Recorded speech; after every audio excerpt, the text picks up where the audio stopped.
Bienvenidos a este podcast sobre la vida laboral de Hernando Bernal Alarcón, sociólogo de la Universidad Javeriana, con maestría en la Universidad de Wisconsin de Estados Unidos y doctorado honoris causa de la Universidad Nacional a Distancia de Colombia, director del IFEX, director de la Acción Cultural Popular Escuelas Radiofónicas, fundador de Unisur UNAT y finalmente asesor de la dirección ejecutiva de ASCUN, Asociación Colombiana de Universidades.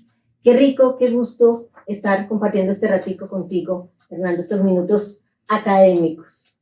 Muchísimas gracias, Carla, por estar acá presente en esta tarde.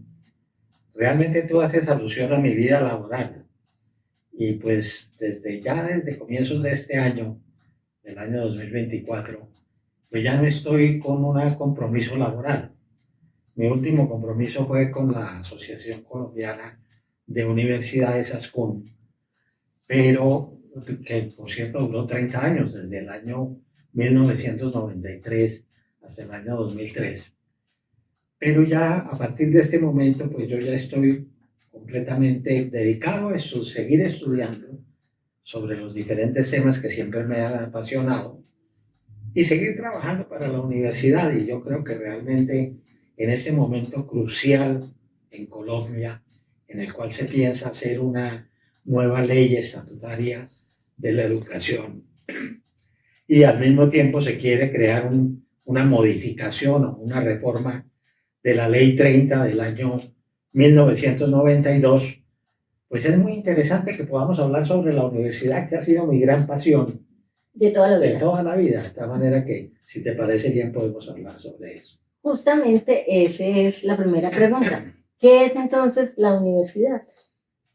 Bueno, es una muy buena pregunta. ¿Qué es la universidad? Yo diría que básicamente siempre se ha definido la universidad desde la época de Ortega y Gasset, que escribió un documento en el año 1923, como una entidad que cumple tres funciones básicas: la función de investigación, la función de docencia orientada a la profesionalización y la función de servirle a la sociedad, lo que llamamos en la universidad la proyección social. Pero también la universidad ha cumplido a lo largo de sus 12 siglos una función que es la función de analizar y reflexionar sobre la sociedad de la cual forma parte, que es lo que llamamos la función crítica de la universidad, que ha sido motivo en algunos casos de discusión con los gobiernos, con los pontífices, por ejemplo, en la época del Renacimiento, con los emperadores, por ejemplo, con el caso de Napoleón. Napoleón Bonaparte tuvo una discusión muy fuerte con la Universidad de París. Entonces, esa función crítica es fundamental. Y hay una cuestión que es de la esencia de la universidad, y es que la universidad es una comunidad integrada, por un lado, por los profesores que enseñan, con sus estudiantes, con sus directivos y con todas aquellas personas y entidades que le dan beneficios a la universidad, o en términos generales que le aportan a la universidad, los padres de familia, y también con aquellas personas a las cuales la universidad sirve, es decir, el Estado, la sociedad civil, las organizaciones, las federaciones, las empresas, la banca, el comercio, etc.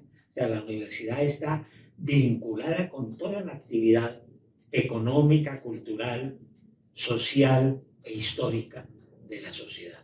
Y yo creo que eso es importante tenerlo en cuenta cuando uno quiere hacer una definición de universidad. ¿Qué le brinda entonces la universidad a un ser humano?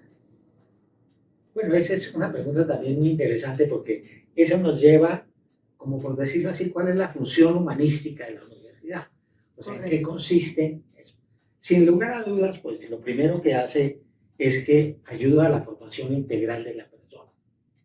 Por ejemplo, en una universidad uno se matricula para estudiar Derecho o Economía, pero la universidad se preocupa de que esa persona que está estudiando también sea un deportista, aprenda a entender el arte, aprenda a entender la cultura, aprenda escribir y a comunicarse. O sea, es una formación integral, no es simplemente la formación en una profesión. Y eso es fundamental, o sea, que haya una formación integral humana. Lógicamente que uno cuando se matricula en la universidad, lo que quiere es recibir un título que lo acredite para prestar un servicio. Entonces es un abogado, es un médico, es un ingeniero, y entonces pues al final de los 5 años que uno dure estudiando y después de haber presentado todos los exámenes y haber hecho todas las tareas, le dan a uno un certificado. Realmente todo esto está orientado también a una cuestión que es muy importante, y es que el alumno que haya pasado por la universidad sea capaz de juzgar y de proponer soluciones. O sea, sea capaz de criticar su sociedad, de mirarla con una visión analítica, no solamente para hablar mal de los problemas, sino para encontrarle soluciones a los problemas. Y eso es lo que hace que realmente el que haya pasado por una universidad pueda tener posiciones directivas. O sea, que en el fondo estamos formando a los dirigentes de la sociedad. Y esa es una función importantísima que no podemos pasar por alto. Y todo eso, en este mundo actual, no se puede hacer si no aprende a trabajar en equipo. Por lo tanto, todos estos elementos forman parte de lo que llamamos la formación humana, o sea, la función de formación humana de la universidad.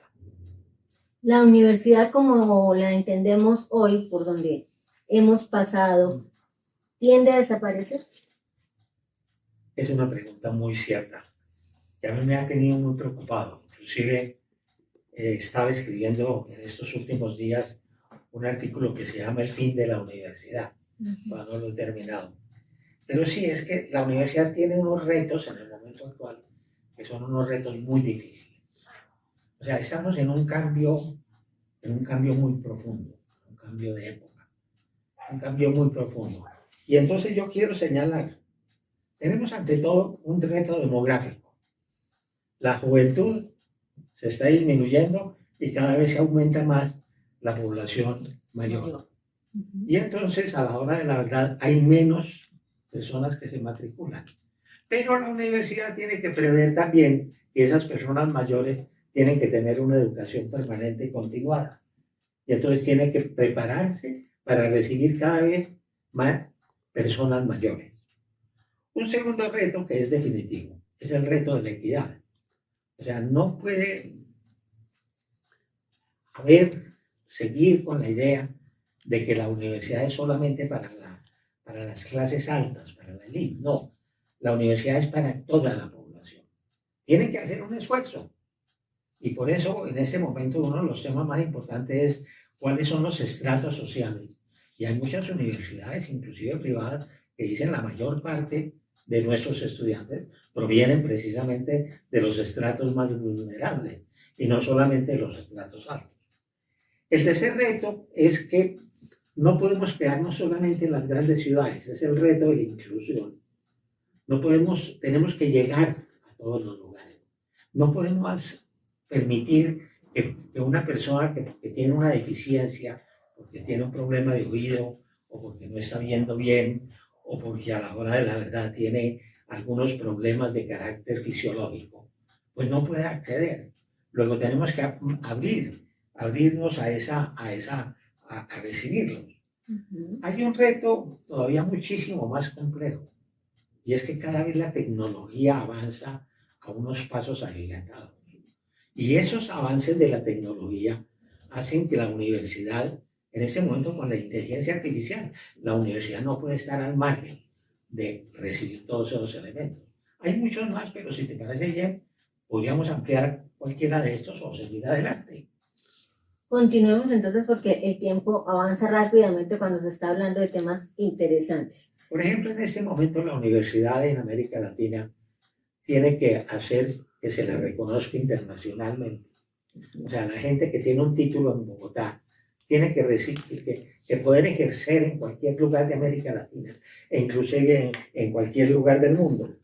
Y hay un problema muy de fondo, y es que la universidad se ha vuelto muy costosa, el trabajo, y tenemos unos problemas que tenemos que solucionar, que son los problemas de la financiación misma, porque los costos de las matrículas son demasiado altos y necesitamos realmente que los muchachos puedan acceder y que haya la posibilidad de atenderlos. Y ahí yo creo que uno de los retos también de la universidad es que los estudiantes o los jóvenes no vengan a estudiar a Bogotá porque es donde se consiguen las más grandes y mejores universidades, sino que se queden en sus regiones y se desarrollen todo su potencial para la región donde nació. Y ese es uno de los aspectos más complejos, porque normalmente los profesionales graduados no prefieren irse a esas poblaciones donde hay dificultades, donde no tienen capacidad de ingreso tan alta. Y entonces, todo eso implica realmente un diseño muy difícil de realizar. Pero eso es importante tenerlo en cuenta y todos esos elementos. De tal manera que la pregunta que tú me hacías de si ahí la va a desaparecer, pues yo en la medida en que vayamos cumpliendo con esos retos, pues vamos a solucionarlo. Pero si no somos capaces de cumplirlo, la universidad se nos acaba. Pues ojalá las podamos cumplir. Sí. ¿Qué acciones se están adelantando para la transformación de la universidad? Mire, las tendencias actuales de transformación de la universidad a nivel del mundo son muy grandes. Y yo quisiera señalar un hecho. La UNESCO hizo en el año 2023 una reunión importantísima para discutir sobre la universidad en el mundo. Y señaló una cantidad inmensa de programas que debemos realizar, muchos de los cuales se están realizando en Colombia. Por ejemplo, hablar de educación abierta. ¿Qué significa eso? El concepto de la universidad abierta, que en inglés se dice Open University, fue un concepto iniciado en Inglaterra en los años 60, cuando el Partido Laboral inglés tenía que solucionar los problemas de esa juventud que había tenido que padecer la última guerra mundial. Entonces resolvió abrir la universidad y creó un concepto de Open University, que es un concepto que nos sirve a todos. Pero, por ejemplo, existe otro programa muy interesante que lo hicieron en Israel cuando se creó el Estado de Israel, también después de la guerra. Imagínense ustedes que llegaron judíos de todas partes del mundo y al mismo tiempo que venían los judíos de Alemania con sus grandes títulos, con su gran formación, y venían los de los Estados Unidos que habían pasado por universidades de talla mundial. Venían los de la Rusia que habían tenido una formación muy segregada, o de Polonia o de Hungría, y venían inclusive los etíopes, que eran también judíos, que no sabían ni siquiera leer y escribir. Entonces diseñaron un programa que se llamó Educación para todos los hombres. Y yo conocí a David Harman, la persona que desarrolló ese programa. Y elaboró un currículo en donde la persona podía matricularse para alfabetizarse hasta llegar, si quería ser, a convertirse en un ingeniero espacial. Lógicamente que no en un año. Era un currículo pues, que se puede cumplir en 10 años. Pero a la hora de la verdad diseñó ese concepto de universidad. Y esas son soluciones que las necesitamos en Colombia para poder hacer programas de inclusión. Y lógicamente tenemos que atender a las poblaciones mayores, a la persona. En ese momento cualquier profesional tiene que estar actualizándose. Por lo tanto, tenemos que hablar de educación permanente y continuada. Y esa educación permanente y continuada significa cursos breves, cursos de 2 meses, de 3 meses, de 8 meses, cursos de extensión, que le permitan llegar allá. El tema de la inteligencia artificial es un tema que es de ciencia ficción. Voy a profundizar un momento. La inteligencia artificial tiene como base producir lo que se llaman los algoritmos. Los algoritmos significan que analizando una cantidad inmensa de información, uno puede señalar una ruta para progresar. Suponte tú que a una persona, un muchacho de 20 años, se le piden todos los datos, sus datos biológicos, sus datos de conocimiento, sus datos de preferencia, sus datos de interés, su orientación sexual, toda esa serie de cosas, se las mete dentro de la inteligencia artificial y se le crea un algoritmo, el algoritmo para un señor que se llama Pedro Martínez. Ese joven Pedro Martínez va a tener su algoritmo. Y ese algoritmo le permitiría a la universidad del futuro, estamos hablando de ciencia ficción, decirle, mire, el camino que usted tiene que seguir para llegar a ser un médico capaz de intervenir en el cerebro humano es este. Y le señala el camino. Y es el camino de él. No es el camino de todos, sino es el camino de él. Esos son retos inmensos que tenemos con la inteligencia artificial. Y ya los estamos principiando a aplicar. Ya hay universidades en el mundo y algunas en Colombia que están principiando a utilizar la inteligencia artificial para ayudarle al estudiante a cumplir con su propósito de vida y a irlo modificando de acuerdo con sus intereses. Entonces son muchos aspectos que se vienen realizando.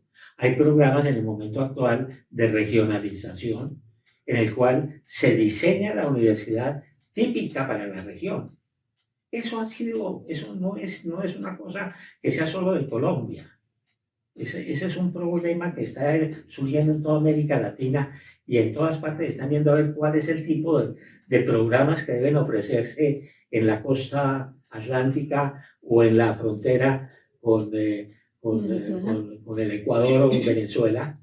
¿Cuál es el tipo de programas más específicos? Y entonces tenemos que hablar de una educación superior regionalizada. Y lógicamente que pues la utilización de los medios de comunicación nos permiten hablar de eso, que es la educación virtual por un lado, a través de los computadores, pero todo eso que significa la hibridación. O sea, ya la formación no tiene que ocurrir solo en el aula de clase, puede ocurrir en el aula de clase y fuera de clase. Tanto que, por ejemplo, mientras en el siglo pasado el 90% de la formación del estudiante la tenía que pasar en el aula de clase, en ese momento se pueden dar modelos en los cuales solamente un 30% tiene que ser en el aula de clase y el 70% en diferentes elementos, en una empresa, en una comunidad, en el ejército, en un hospital, y todo eso tiene valor para la formación.